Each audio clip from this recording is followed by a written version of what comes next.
o otros parámetros de retorno, o otros elementos de la matriz. Bueno, una cantidad de connotaciones y lógicamente es para validar todo el tema de la metodología. Tengo que definir los resultados y recuerden que los resultados se dan de dos características. Lo primero, pues el resultado tiene que ser una respuesta al objetivo, a ese objetivo general, con el cumplimiento de los objetivos específicos. Pero muchas veces encuentro en ese desarrollo del proyecto hallazgos, ¿sí? Algo que yo no me esperaba, lo que se denomina eureka, ¿sí? Algo que yo no me esperaba. Y en ese ejercicio de poder, de haber diseñado esos objetivos generales específicos, propósito, desarrollo del proyecto frente a este tipo de metodología, en esa ejecución yo me puedo encontrar algunas situaciones que no tenía previstas, ¿sí? Y entonces esos hallazgos son importantes porque me dicen realmente de qué manera afectan al comportamiento del sistema o cómo afectan el comportamiento en el resultado que ellos están buscando, o también cómo afectan o aumentan o disminuyen el comportamiento del problema. Y tengo que comenzar a identificar esas interrelaciones que tienen ese tipo de variables con el comportamiento, ¿sí? Bueno, luego tengo que entrar con un tema del tema de planeación de la gestión. Y cuando hablamos de la planeación de la gestión, es que tengo que decir oye, ¿cómo voy a controlar el comportamiento del proyecto? ¿Cómo voy a controlar el presupuesto? ¿Sí? ¿Cómo voy a controlar el comportamiento de los resultados? Si son buenos resultados, malos resultados, medianos resultados, pero no solamente eso, sino cómo controlo el comportamiento. Cómo controlo el comportamiento o la ejecución del proyecto. Porque cuando yo valido el resultado del proyecto, ya no hay nada que hacer. Ya se consumieron los recursos y ese fue el resultado. Y si me equivoqué, pues me equivoqué y ya no puedo hacer nada. ¿Sí? Pero cuando además de controlar ese resultado, controlo la ejecución del resultado, ¿cierto? ¿Cómo voy evaluando paso a paso o cómo le voy dando seguimiento al paso a paso que voy desarrollando en el proyecto? Pues allí habrá una oportunidad de ir midiendo el comportamiento de ese resultado y podré de alguna otra manera encarrilar, enrutar la estrategia que se ha definido para desarrollar ese tipo de problemas. También tengo que elaborar algún elemento cronológico, ¿cierto? Que me permita medir, primero planear las diferentes procesos, procedimientos, actividades y tareas que se van a desarrollar en el tiempo en el cual está presupuestado el proyecto y cómo lo voy a ir midiendo, ¿sí? ¿Quiénes, además de los recursos del tiempo? Recuerdo que vimos 3 variables: alcance del proyecto, costo del proyecto y el tiempo. Entonces, en este cronograma, básicamente lo que hacemos es control del tiempo. ¿Cuánto tiempo está para ejecutar el proyecto? 1 año. Ok, tienes 1 año para ejecutar el proyecto, para mostrar los resultados y mirar cuál ha sido ese resultado de esa implementación. ¿Cuál es el talento humano que va a intervenir dentro del proyecto? Y ahora eso se ha vuelto interesante. A ver, las empresas han creado oficinas de proyectos, ¿cierto? La dirección de proyectos, pero simplemente es un área donde articula los diferentes proyectos de las diferentes áreas funcionales de la empresa o de la organización, ¿sí? Y articula pues todo un tema de parametrización de metodologías, de atención a una serie de necesidades, cómo priorizan los proyectos y estos se ajustan lógicamente a un plan de desarrollo o a un plan estratégico de la empresa. ¿Bien? Entonces, ese tipo de oficinas simplemente lo que hace ese tipo de procesos y lo que están haciendo hoy muy hábilmente es trabajando por proyectos en organizaciones muy rígidas, pero están trabajando por proyectos y están articulando diferentes personas con diferentes habilidades y competencias para que hagan parte de los proyectos. Y un sector económico que ha aprovechado muy bien eso que se denomina descentralización, son las empresas constructoras, ¿sí?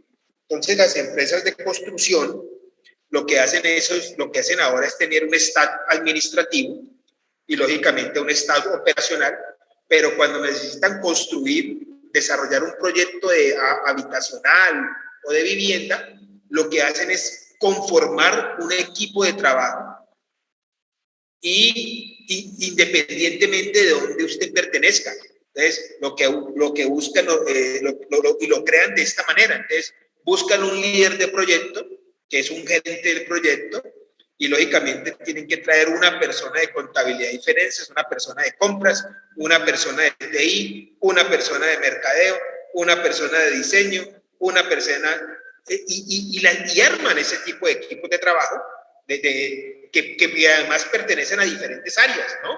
Y tienen diferentes jefes, o sea, el colaborador del área financiera y contable, pues su jefe directo, pues será el gerente financiero.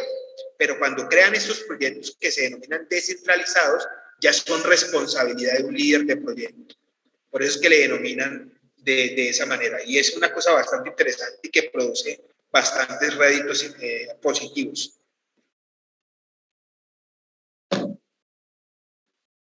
Ahí, señor. Los tiempos de trabajo de las personas, lógicamente, bueno, eso ya responde al todo el tema organizacional. Y no hablo simplemente de las empresas, sino del orden que le han dado a ese tipo de proyectos, ¿sí? Por ejemplo, en el tema de petróleos, ¿sí? Crean este tipo de proyectos y básicamente recuerden que los pozos no están en las ciudades.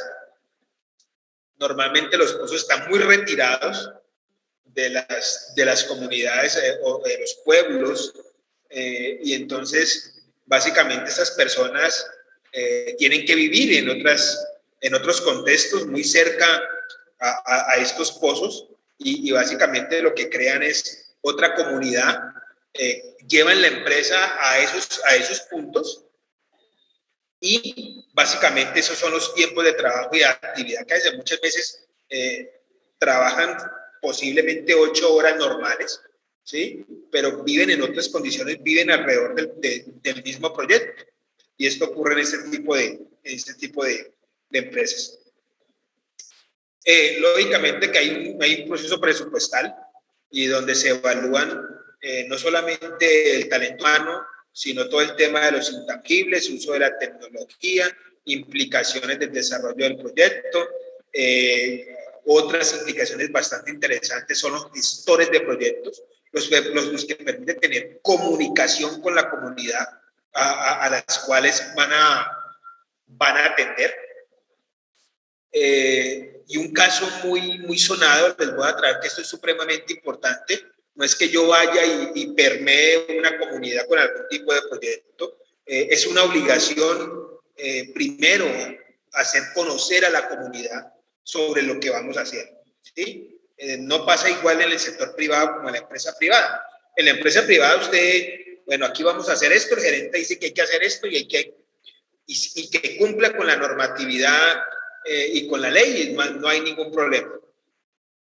Pero cuando trabajamos en proyectos del Estado, la comunidad hace parte de esos interesados, de lo que se denomina los stakeholders. Entonces, la comunidad, antes de que el proyecto entre a funcionar, hay unos gestores de comunicación o gestores sociales que van y se reúnen con esta comunidad y les cuentan qué es lo que van a hacer, cómo lo van a hacer, qué implicaciones van a hacer, qué va a ganar la comunidad con ese tipo de proyectos, y ellos tienen que dar un aval para eso, ¿sí?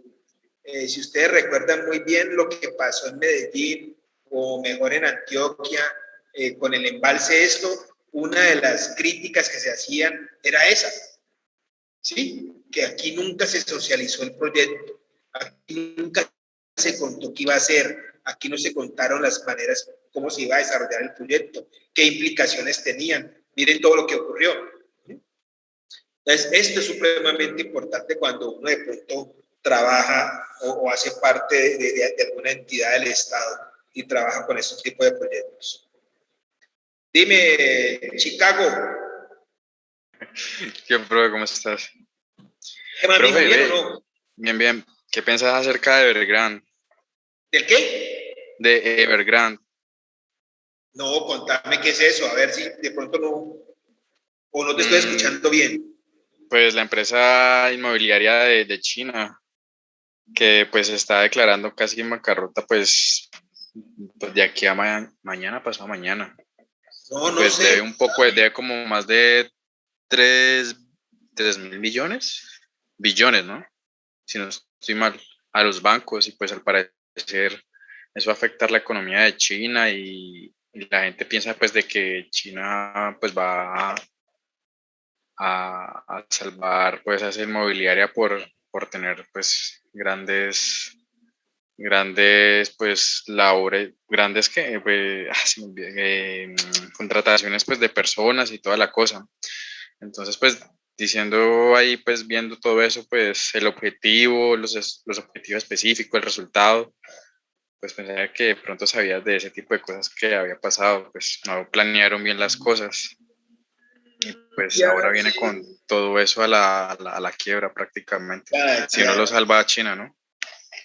Sí, sí, sí, no, ya más o menos sé, pero no, la verdad que no soy muy empapado en el tema y no voy a... Sí escuché algo, sí, algo leí, algo vi por las noticias también, pero no, realmente no le puse mucho cuidado. Pero, cuéntanos, ¿nos puede hacer un pequeño resumen o qué? Pues lo que tengo entendido es que eso va a afectar, a hacer un efecto dominó pues en la economía, ya sea mundial, pues porque como ellos han invertido en tantas empresas, o sea, no solamente se enfocaron a hacer pues en casas, construir todo eso, sino que se colocaron pues a invertir en muchas empresas, muchos activos, y eso pues a fin y al cabo pues generó tanta deuda que no tienen ahora solvencia para los pagos a los bancos. Entonces se supone que hoy era el último día para pagar la deuda que ellos tenían. Sí. Entonces, eso ha generado una gran hecatombe en los mercados, ya que afectó al mercado pues, estadounidense, el chino y todo eso, y hasta las criptomonedas, que directamente han ¿Cómo bajado así? como No un sabía. 14%, un 16%, no digo, 16, sí, como un 17% en ¿Las estos momentos. criptomonedas? Sí, Ay, no sí, me sí, digas sí. eso. Entonces, por ejemplo, en estos momentos está en 41.200. Bajó muchísimo. Sí, sí, sí, bajó. Entonces, eso ha afectado mucho, pues que, y además que al parecer, Tether tenía, pues la criptomoneda estable, tenía, Sí. pues había invertido en Evergrande, y todo, pues, era, o sea, estimo como perdón, de un 12 a un 20% que podía llegar a bajar. Uy, Entonces, no sé, tenacísimo. pues literalmente no sé a cuál estable pasarme, si a USDC, BUSD, a DAI. Entonces, al No. parecer, si llega a pasar eso, pues el valor del Tether ya no sería uno, sino que sería un 20% menos. Ya no Uy, sería un estable. eso quiebran millones de personas. Uy, Exactamente. implicaciones en Colombia, pero de manera directa. De ¿Sabes manera algo? directa.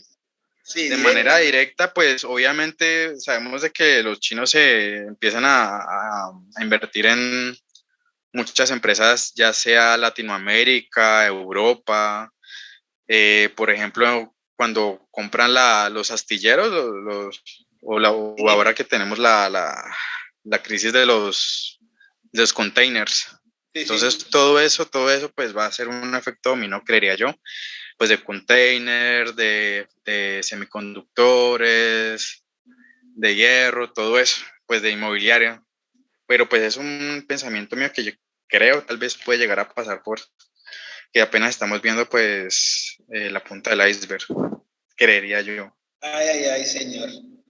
Entonces, No sabía que eso era tan fuerte. Sí, sí, sí. De hecho, en esto, pues me demoré tanto en ingresar a la clase por eso, precisamente por eso, porque me di cuenta que, o sea, eso es una implicación grandísima, tanto a las criptomonedas, tanto al sector inmobiliario, ya sea de China, ya sea de Estados Unidos, ya sea de cualquier parte del mundo, porque pues esa empresa invirtió mucho capital alrededor de muchas empresas. Wow, me dejaste inquieto. Voy a revisar el tema. Y sí, y realmente te felicito, hombre. Chéverísimo, chéverísimo que te des ese tipo de cosas. Pero le digo que yo sé más del exterior que de propio Colombia. No, está bien, está bien. Eso es esto se globalizó de tal manera y eso es supremamente importante. A veces compararse simplemente con el vecino, pues no permite como crecer mucho, ¿sí? Porque básicamente Sí, estamos en el mismo contexto, tenemos el mismo contexto, o sea que el crecimiento, pues, inclusive que lo que uno puede competir muchas veces es de lo que sobra, pero cuando uno tiene una mirada un poco más global, las posibilidades son diferentes, ¿sí? sí. Entonces eso Yo la es verdad, muy bien. yo no comparo a Colombia con ninguno porque no creo pues en ese sentido. Yo comparo más que todo pues el sentido como global. Okay. Si pues la fábrica del mundo pues es China y los grandes compradores son Estados Unidos, pues yo miro, bueno, ¿qué relación hay entre estos dos? Y bueno, si alguno tiene como la solvencia de pagar o la solvencia pues de hacer la propia manufactura que la pide la la gran compra de Estados Unidos. Entonces pues yo veo ese tipo de relación. Si Qué Estados bien, Unidos puede comprar y si puede China solventar esa demanda que pide Estados Unidos, más que todo. qué buena habilidad, hombre. Te felicito de nuevo, qué bien. Es una buena habilidad. Es una buena habilidad. Te da te da un marco de movilidad pues muy amplio, ¿cierto? Qué bien, Sí, qué bien, qué bien. Eso es interesantísimo. Gracias. vale, Listo, profe. entonces, bueno, muchachos, entonces continuemos. El tema es, lógicamente, la asignación del presupuesto. Y ese presupuesto, pues, dependerá de las necesidades de la misma organización. Y recuerde, cuando hablo de organización, hablo tanto de empresa privada como pública o estas ONGs. ¿Sí? Eso depende también del tamaño del proyecto, de las necesidades del proyecto. Y normalmente en las empresas del Estado se miden por impacto en los ciudadanos. ¿Qué tanto impacto tiene el proyecto? ¿A cuántas personas impacta el proyecto? Eso es lo que principalmente se mide en los temas del Estado, en los temas sociales. En los temas privados son temas de rentabilidad y competencia, ¿cierto? ¿Qué tan competitivo me vuelvo con el desarrollo de este proyecto? ¿Qué tan rentable me vuelvo con el desarrollo del proyecto?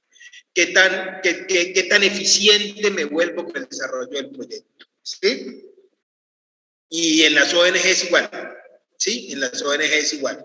Básicamente es el buen uso del recurso para que ese tipo de organizaciones puedan reinvertir ese dinero en más proyectos y en mejores condiciones pues, para las personas que hacen parte de esa comunidad. Y por último, hay que hacer el análisis de viabilidad y evaluación del diseño. Cuando hablamos, cuando hacemos análisis de viabilidad es saber si realmente eso se puede hacer, ¿cierto? Se puede hacer. Y hay dos palabritas que hay que saberles bien diferenciar. Análisis de viabilidad y análisis de factibilidad. ¿Alguien sabe la diferencia? Viabilidad y factibilidad.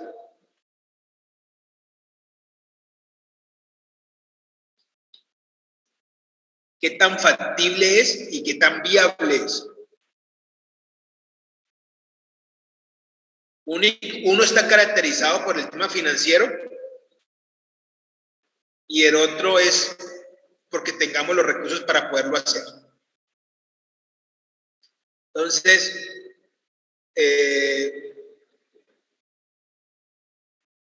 ¿yo puedo viajar a la luna? Muchachos.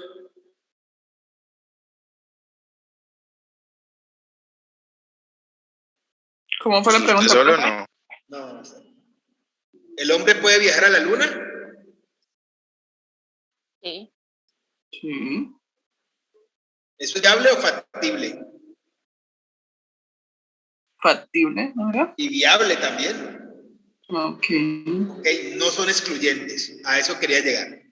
No son excluyentes, son complementarias. Si yo puedo llegar a la luna, ¿yo puedo vender pan en la luna? ¿A quién le vendería? Exactamente. ¿Esto es viable o es factible? Con un, no sé, un grupo de actores del águila descalza. Y vamos a identificar ese tipo de parámetros para que lo tengan claro ahorita. Muy bueno, otro de los parámetros que tengo que tener claro es cómo define el objetivo general. ¿Sí? ¿Cómo define el objetivo general? ¿Qué necesito para poder definir el objetivo general? ¿Qué debo de conocer?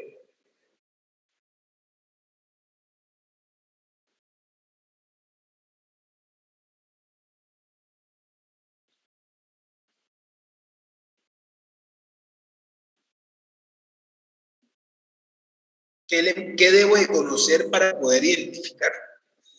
Para poder construir o diseñar mi objetivo general.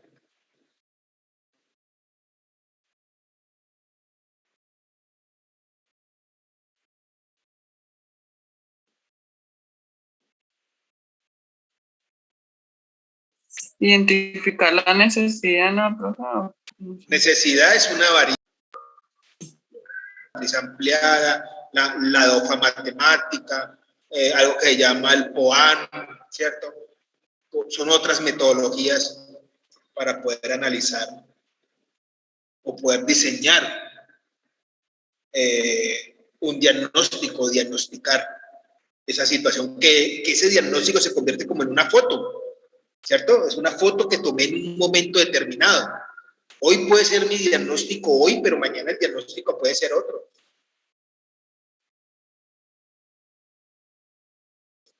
Entonces, pues básicamente poder diseñar un objetivo general o un propósito del proyecto es conocer ese diagnóstico y conocer muy bien el problema. Y como todo objetivo, los objetivos tienen unas características. ¿Sí? Todo objetivo inicia con un verbo, debe ser preciso, debe ser cuantificable, se pueda cumplir, ¿sí? Y debe estar, ahí dice que debe ser coherente, o sea, debe estar alineado a los objetivos de la organización. Debe estar alineado a los objetivos de la organización. Y como les decía, todos los objetivos pues no sirven para todo. Entonces, para muchos de ustedes que están haciendo su trabajo de grado, los objetivos no sirven para todo. Hay unos objetivos para diseñar, hay unos verbos, perdón, para diseñar objetivos generales y hay otros verbos para diseñar objetivos específicos, ¿cierto? Entonces, si usted por allá googlea algo que se llama la taxonomía de Bloom y luego lo coloca objetivos específicos y generales, le aparece una plantilla. Permítame, yo lo hago por aquí para que usted lo vea. Le voy a compartir, a ver aquí, existen otras, pero esta es de las más usadas. Y lo que hace ese señor Bloom, o lo que hizo ese señor Bloom, fue identificar algunos verbos que se utilizan para definir objetivos generales, ¿vale? Dice ahí, para realizar los objetivos generales es recomendable utilizar verbos con un significado amplio, debiendo cubrir casi por completo el problema y definiendo claramente lo que se pretende al final del proyecto. Entonces, estos son los verbos que debemos utilizar para definir objetivos generales. Y estos de acá son los que definimos o que utilizamos para desarrollar objetivos específicos. ¿Ok? Entonces, para hacer un ejercicio sencillo, aquí está la estructura.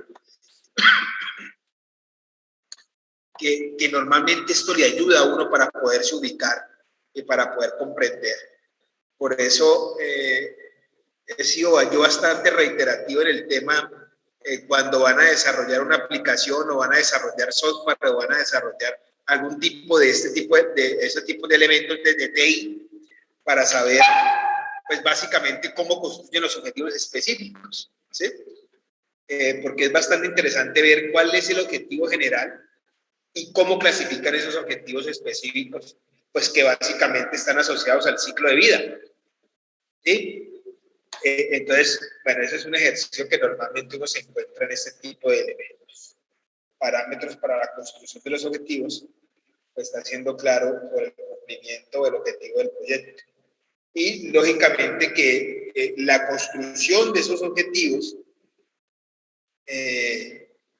pues son los que definen cuál es la ruta, no solamente de la planeación, el desarrollo, el control, sino la validación de la manera que vamos a hacerle seguimiento al proyecto.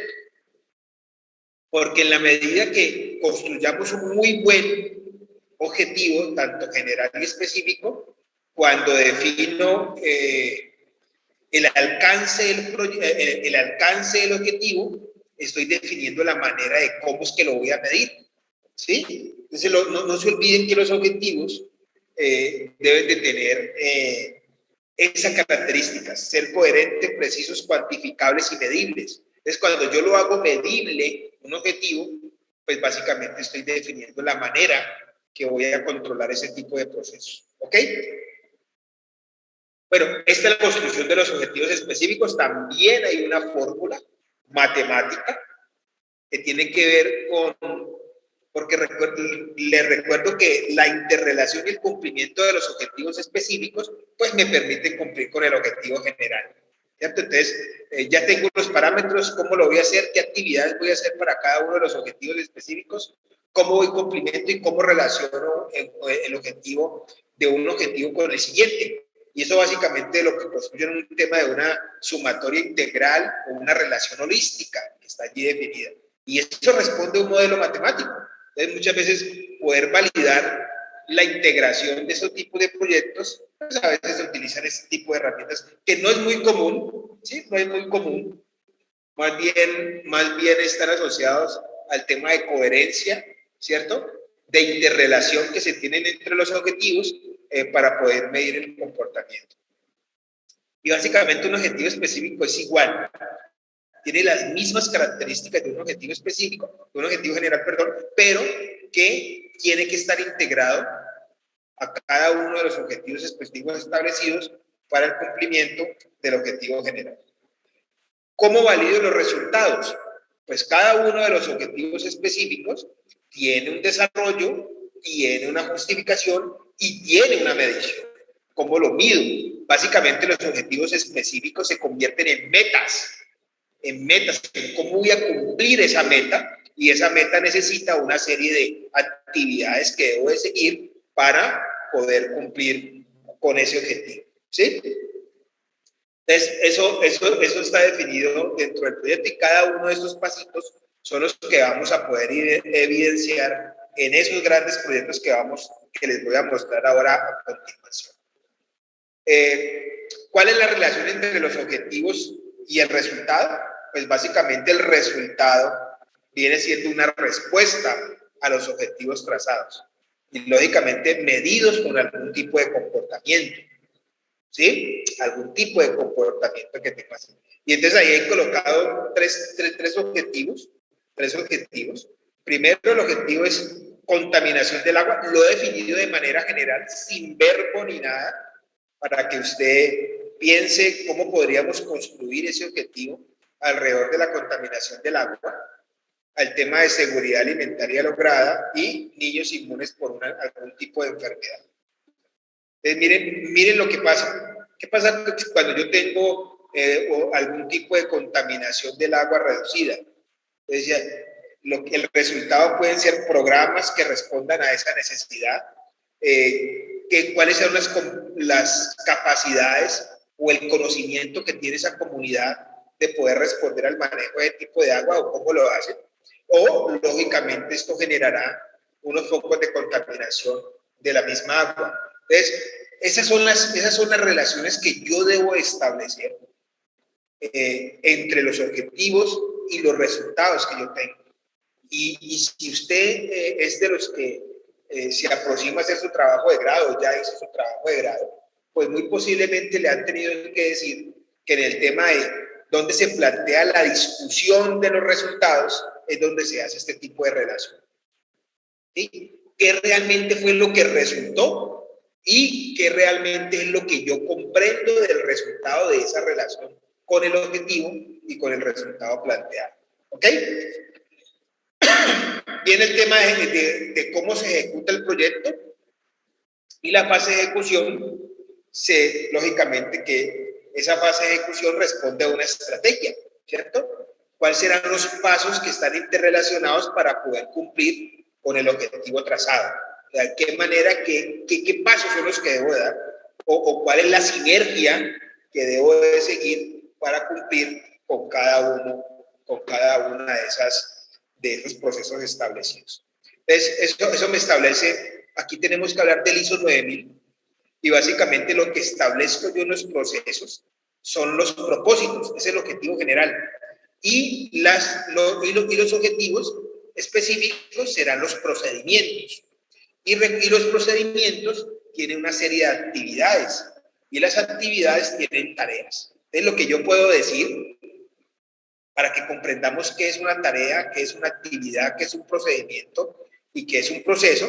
Yo lo que debo decir es que un conjunto de tareas crean una actividad, un conjunto de actividades crean un procedimiento y un conjunto de procedimientos crean un proceso.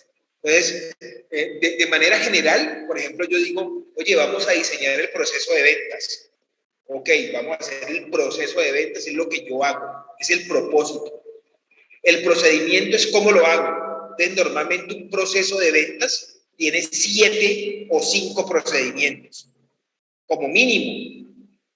Y esa diferencia entre 5 y 7 o más tienen que ver con los elementos de control. ¿Sí? Pero normalmente una venta o una venta tiene 7 procedimientos, ¿cierto? Y una compra 5, como mínimo 5 procedimientos. Ya si voy algo más de ahí, es porque estoy agregando nuevos elementos de control. Y no se olviden que cuando hablamos del modelo general de sistemas, pues todo procedimiento tiene unos elementos de entrada, tiene un proceso, ese proceso tiene una unidad de control y una unidad de almacenamiento, que es donde, pues, lógicamente se guarda la información, y la unidad de control es donde valido el comportamiento del procedimiento. Y lógicamente eso genera una salida, la salida se valida una retroalimentación y esto ocurre en un contexto específico. Todo ese proceso de entradas, procesos, salida, retroalimentación, unidad de control y almacenamiento, pues eso genera unos costos bastante altos, y yo defino en ese proceso de ejecución hasta dónde quiero medir. Y en la medida que yo defina qué es lo que quiero medir y a qué nivel medir, es que me generan una serie de recursos y costos que están asociados a esa serie de tareas, actividades o procesos o procedimientos, perdón, aunque de manera sumatoria, ¿cierto? De manera integral, cada una de esas tareas, actividades y procedimientos van a generar un rublo, y ese es el rublo que yo tengo que tener en cuenta para cargarlo dentro del presupuesto. Los pasos de la ejecución y el seguimiento del proyecto, bueno, eso depende también de qué tipo de proyectos voy a hacer acá. en los proyectos de tecnología utilizamos otras herramientas que tienen que ver no con el tema de gestión de proyectos de TI, sino con temas de gobierno y servicios de TI, ¿sí?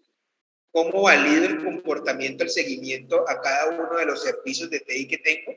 Y normalmente utilizo una metodología conocida como ITIL, y de ITIL hay una que se denomina IETSM, que es básicamente una estructura de seguimiento a los servicios de tecnología que yo hago para este proceso. Y todo el tema de gobierno tiene que ver con ISACA, ¿sí? ¿Cómo defino yo una serie de parámetros a nivel organizacional para que todos comprendan cómo es que se va a medir el comportamiento del uso y la apropiación de la tecnología? Bien, entonces son dos condiciones totalmente diferentes, ¿sí? ¿Cómo valido ese tipo de cumplimiento?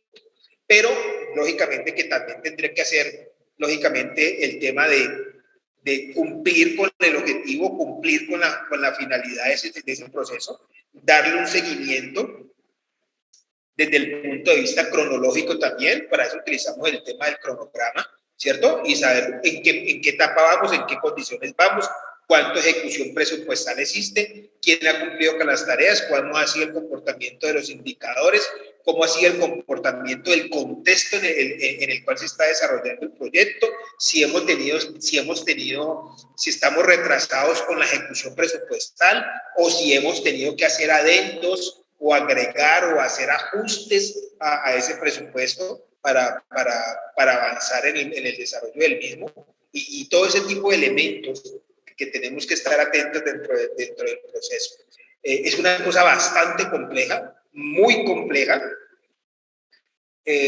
por la cantidad de variables que existen y lógicamente por el comportamiento, pues, de los interesados y de los que ejecutan este tipo de proyectos. Entonces, hay unas responsabilidades bastante fuertes.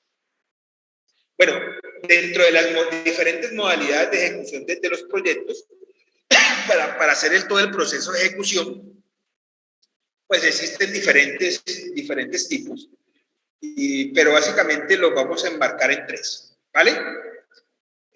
Los proyectos sociales, para darle seguimiento, y hay unas metodologías para eso. Una serie de proyectos que están definidos por el Estado, que normalmente la Dirección Nacional de Planeación define cómo es el comportamiento para diseñar no solamente el tema de la planeación del proyecto, sino que darle seguimiento. Y todo el tema de los privados, ¿sí? Que básicamente utilizamos mejores prácticas para darle continuidad a ese tipo de elementos, y básicamente, así como el Windows se volvió muy común, además se masificó esa mejor práctica, que es la del PMI, y básicamente casi todo en lo privado se trabaja con PMI, ¿sí? Pero básicamente dentro de esas modalidades se evalúan lo que vimos nosotros dentro del enfoque sistémico organizacional. ¿Recuerdan? Veíamos todo el tema de recursos, tanto tangibles como intangibles, el tema de procesos, ¿cierto? Tanto operativos como administrativos, el tema de la estrategia, que es como el comportamiento que tenemos que hacer o la ruta que tenemos que seguir para el cumplimiento del objetivo, que básicamente está asociado al cronograma, y el tema del presupuesto. Básicamente esos cuatro. Ya la estructura, el orden, ya depende de qué tipo de organización estemos participando. Una de las características que se vuelven muy complejos para los ingenieros de sistemas es poder conocer los ítems que tiene un presupuesto. Inclusive que cuando uno analiza los proyectos de trabajo de grado, de todos los niveles, tanto de pregrado como el posgrado, se encuentra unos ítems que uno a veces no entiende cómo los miden, de dónde los sacan o qué parámetros tienen. Dentro de ese presupuesto, ¿sí? Hay unos variables, hay unos ítems que es obligatoriamente tener, y es el tema del personal, ¿cierto? Yo tengo que presupuestar cuánto vale el tiempo de las personas que están ahí, ¿sí? O cómo lo puedo medir. Bueno, eso depende ya de una estructura de costos. Y en el Estado, pues, lo contabilizan de una manera, dentro del privado el otro, y dentro de las ONG normalmente, comúnmente se lleva de la misma manera que lo lleva el privado. Equipos y software es una obligatoriedad. Viajes, salidas de campo, materiales, servicios técnicos y bibliografía. Eso es supremamente importante. Esos son los ítems básicos que deben estar dentro de una estructura de costos o una definición de unos parámetros presupuestales. Ese es el cronograma. Ahí está un cronogramita de GAM, sencillo, pero recuerden que estos matrices, estos cronogramas, pues responden a una serie de parámetros que básicamente pues es una matriz donde sobre los diferentes ejes se identifican las actividades y los tiempos como se van a manejar. Y esos tiempos responden también pues, a una serie de políticas, ¿no? Entonces hay empresas que les gusta controlar de manera semanal, otros quincenal, otros mensual, otros semanal, y entonces hay que construir ese tipo de cronogramas dependiendo de las políticas que están establecidas en las oficinas de proyectos. Y todo es una evaluación, es supremamente importante cómo llevo yo el control de este tipo de proyectos y cómo valido su comportamiento. Vuelvo y les digo, y básicamente utilizamos dos tipos de indicadores, los que se conocen como KPI y KPG. Los KPI son indicadores de resultado, cómo valido el resultado, si es eficiente, eficaz o efectivo, y los KPG, que son los indicadores de gestión, ¿sí? ¿Cómo ha sido el comportamiento de ese indicador? Eficiencia, eficacia y efectividad en el tiempo, ¿sí? Y yo lo que defino o construyo una serie de indicadores o métricas que me permiten llevar el control de esto. Entonces, muchas veces ustedes se han visto por ahí dentro de una ejecución, dentro de una evaluación o control o ejecución presupuestal o dentro de un cronograma que básicamente vemos semáforos, ¿cierto? Entonces vemos rangos verdes, rangos amarillos y rangos rojos. Y entonces esos rangos responden a una parametrización numérica o cuantitativa frente al comportamiento del indicador. Entonces dicen, no, mire, todo lo que esté de 0 a 10 es verde. De 10 a 20 es amarillo y de 20 para arriba es rojo, ¿cierto? Entonces, y también hay que saber cómo leer el indicador, porque, por ejemplo, si yo tengo un indicador de cartera, ¿sí? Si mi indicador es de cartera, entonces entre la cartera sea mucho más baja, pues mi indicador es más verde, o si mi cartera es más alta, el indicador será rojo. Y será muy diferente a un indicador de rentabilidad, por ejemplo. Entre el indicador sea más alto, pues es más verde, y el indicador sea más rojo, pues entre el indicador sea más bajo, pues es más rojo. Entonces, este tipo de elementos para controlar también tienen que estar definidos dentro de esas políticas para ejecución de proyectos. Bueno, eso tiene que ver con esos criterios de evaluación, como bien lo planteamos ahora. Responde más bien a la cultura de la organización, ¿sí? Responden esos indicadores y las métricas responden a ese tipo de parámetros. Listo, muchachos. Yo creo que hasta hoy es suficiente. Son las 8:10, muchachos. Nos vemos a las 8:30 para plantearles